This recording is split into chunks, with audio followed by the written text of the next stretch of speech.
Merci de nous retrouver au cœur de la matinale pour une page d'information. Le président de la République, Alassane Ouattara, s'est entretenu successivement hier jeudi avec le président du Canal Plus International, M. Jacques Dupuis, et le président directeur général du groupe Orange, Stéphane Richard. Les échanges avec le président du Canal Plus International ont permis de faire un tour d'horizon des activités du groupe Canal Plus en Côte d'Ivoire et d'évoquer les perspectives d'investissement de ce groupe dans notre pays.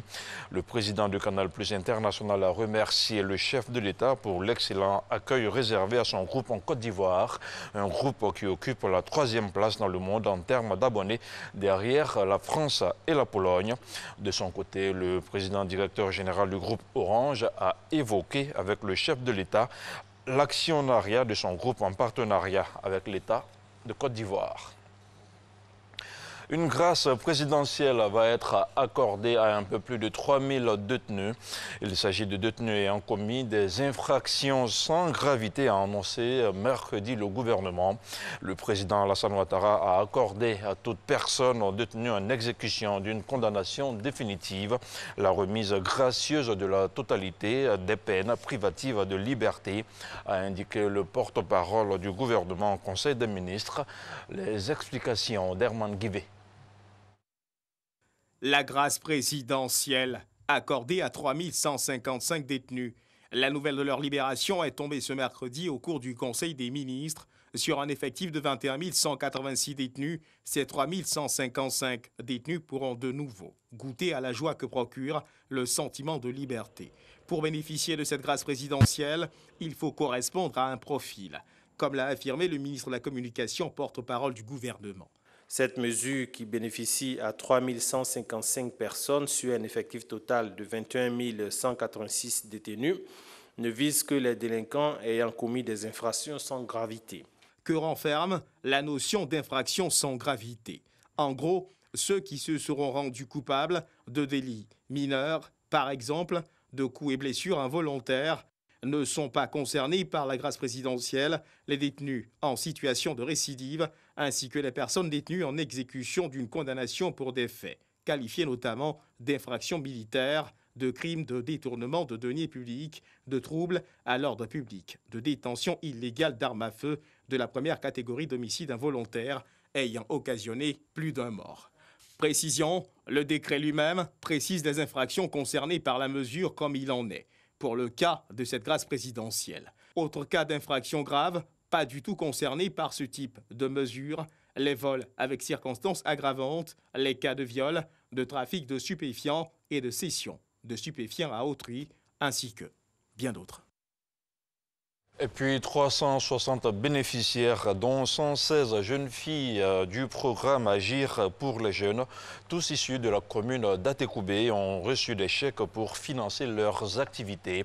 Le programme, qui s'inscrit dans l'axe 4 du PS Gouv, devrait permettre à ces jeunes de développer une activité génératrice de revenus.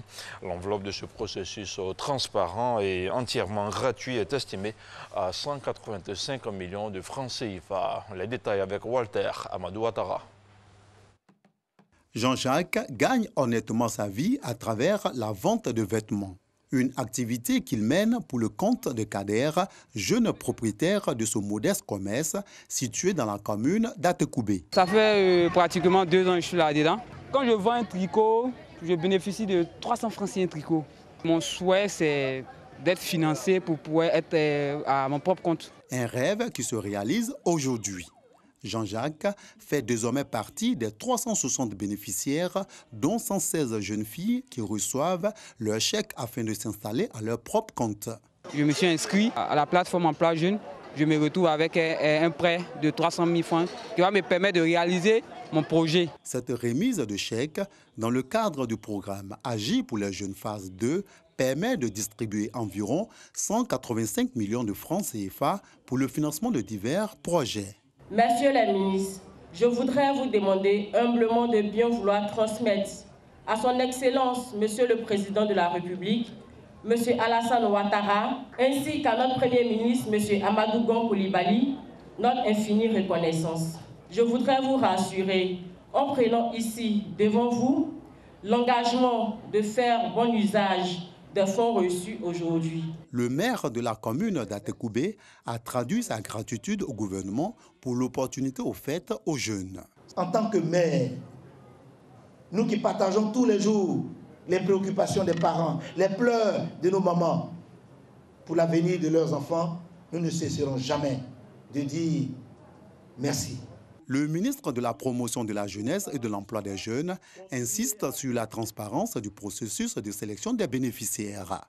Jamais ils n'ont fait des présélections où on leur a demandé d'où ils viennent, qu'est-ce qu'ils font, qui sont leurs parents, est-ce qu'on est tonton, est-ce qu'ils ont un frère, rien. Parce que l'égalité de chance des jeunes dans notre pays est ce que le président Ouattara veut. Donc les préjugés ne doivent pas être un frein.